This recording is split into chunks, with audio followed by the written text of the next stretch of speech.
Assalamualaikum warahmatullahi wabarakatuh. Di video kali ini saya akan membahas lagi seputar gagal bayar di aplikasi pinjaman online. Nah, di kesempatan kali ini saya akan membahas tentang ancaman dari DC pinjaman online legal, yang mana untuk ancaman ini cukup barbar dan cukup membuat nasabahnya tuh merasa panik ya, karena kaget dengan ancaman yang dikirimkan oleh DC pinjaman online. Nah, di sini perlu kalian ketahui ya, ini ancaman dari pinjaman online legal. Dan ini tuh salah satu pengalaman dari salah satu viewers di channel YouTube saya, yang mana si nasabah ini tuh berkomentar dan sharing kepada saya melalui kolom komentar bahwasannya dia tuh mengalami gagal bayar di salah satu aplikasi pinjaman online legal dan mendapatkan ancaman yang cukup barbar. Nah, untuk aplikasi pinjaman online legalnya adalah aplikasi pinjam duit ya. Gue pasti tahu ya kalau aplikasi pinjam duit itu aplikasi pinjaman online legal. Namun kenapa kok dia bisa gitu ngancam-ngancam seperti ini? Nah, di sini sebelum ke penjelasannya saya akan kasih lihat dulu kepada kalian ya komentar dari salah satu viewers di channel YouTube saya yang menceritakan pengalaman gagal bayarnya. Mas mau tanya, saya galbay pinjam duit, terus DC-nya kok bisa tahu saya kuliah di mana, jurusan apa? Bahkan tahu saya ikut organisasi dan ngancam sebar data. Apakah HP saya diretas? Lantas saya harus bagaimana? Nah, di sini sudah cukup jelas ya bahwasanya untuk ancamannya tuh memang mengancam mau melakukan penyebaran data.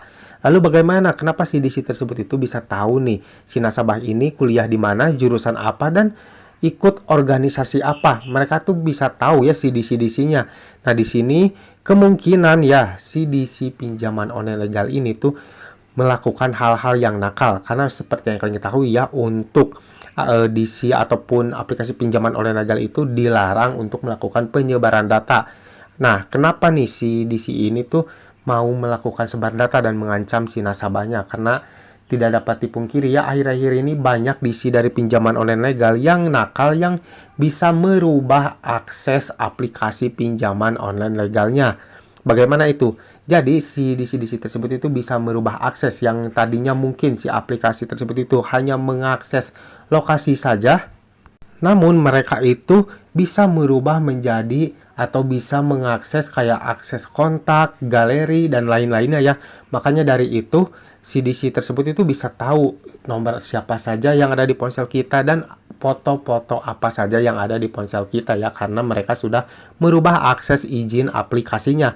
Jadi secara otomatis ketika kita membuka aplikasi tersebut dan si akses izin aplikasi itu akan secara otomatis aktif ya, dan jadi dari pihak si DC tersebut itu bisa tahu dan bisa mengakses dan melihat ya kontak siapa saja, dan juga ada di galerinya tuh ada foto apa-apa saja. Nah, di sini kemungkinan bisa terjadi si DC tersebut itu bisa tahu si nasabah ini kuliah di mana, jurusan apa, dan ikut organisasi apa. Mereka itu melihat dari galeri, mungkin melihat dari foto-fotonya, atau mungkin melihat dari data-data yang ada di ponsel si nasabah ini ya. Jadi mereka itu bisa menggali informasi dari ponselnya dengan cara merubah akses izin aplikasinya. Nah, ketika si DC tersebut itu sudah tahu informasi lebih lanjut tentang si nasabah ini, tentang kuliahnya di mana, mengikuti organisasi apa, dan lain-lain, hal-hal tersebut itu akan dijadikan bahan gertakan si DC pinjol ketika si nasabahnya itu mengalami keterlambatan atau gagal bayar. Lalu apakah ini akan benar terjadi nih?